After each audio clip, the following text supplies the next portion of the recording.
Welcome to today's episode.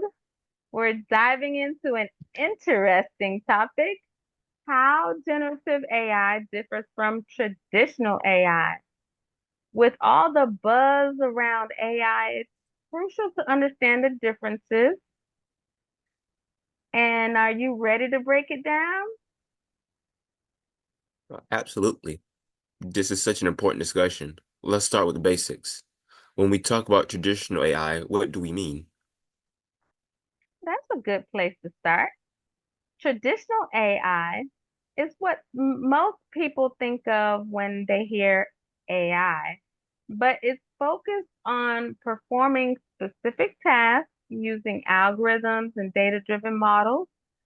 Think of AI that powers your email spam filter or the system that recommends the next movie you want to watch on streaming platforms.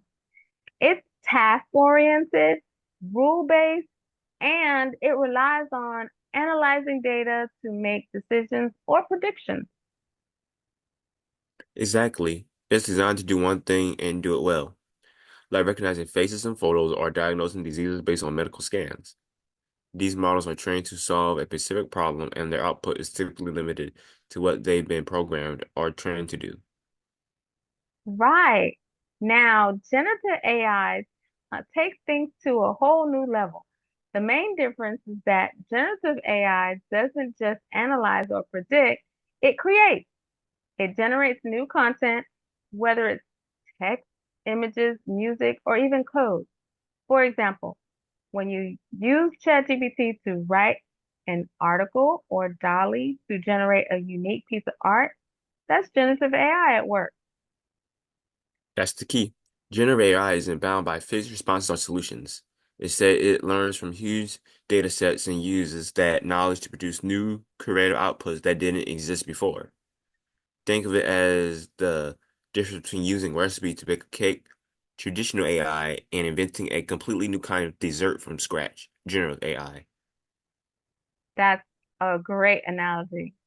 The reason generative AI has become such a big deal is that it can handle more creative and open-ended tasks. For instance, in business, traditional AI might help automate customer service by recognizing keywords and responding with preset answers.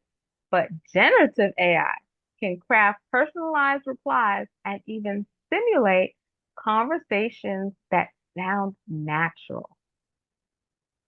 Absolutely. It's also important to note that generative AI models like GPT or Mid-Journey use advanced techniques such as deep learning and transformer architectures.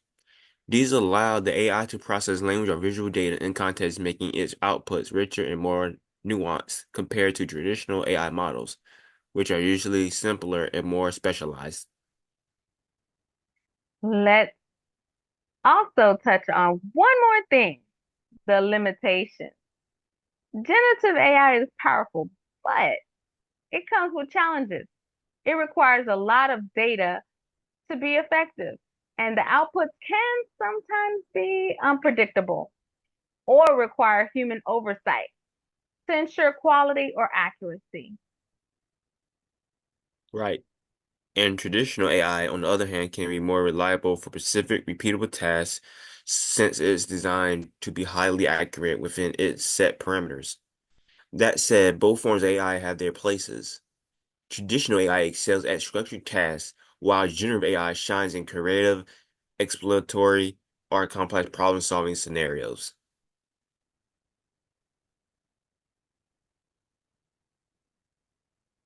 Right. Okay, so let's pivot to a practical example. Generative AI is making a specific or significant impact in education, especially for tutoring coding. Can you walk us through how that works? Definitely, generative AI has become a valuable tool for coding education, helping both tutors and students learn and practice programming. One of the most effective ways it's used is through AI-powered coding assistants like GitHub Copilot, which is built on OpenAI Codex. This tool acts almost like an intelligent coding partner. For instance, if you are learning Python and get stuck writing a function, Copilot can suggest code snippets, complete your code, or even provide explanations for what the code does. That's huge. For someone just starting out, it's like having a tutor available 24/7. But what about more interactive learning or practice? Great point. Generative AI can help with interactive tutoring as well. Let's say you are tutoring a student who's learning to build a web app with HTML, CSS, and JavaScript. You can use ChatGPT to create coding challenges, troubleshoot errors, or even generate step-by-step project guides. For example, if a student wants to build a simple to-do list app, you could prompt ChatGPT with something like, explain how to create a to-do list app with basic HTML, CSS, and JavaScript, step by step. The AI, the AI would generate a structured guide that the student can follow and learn from.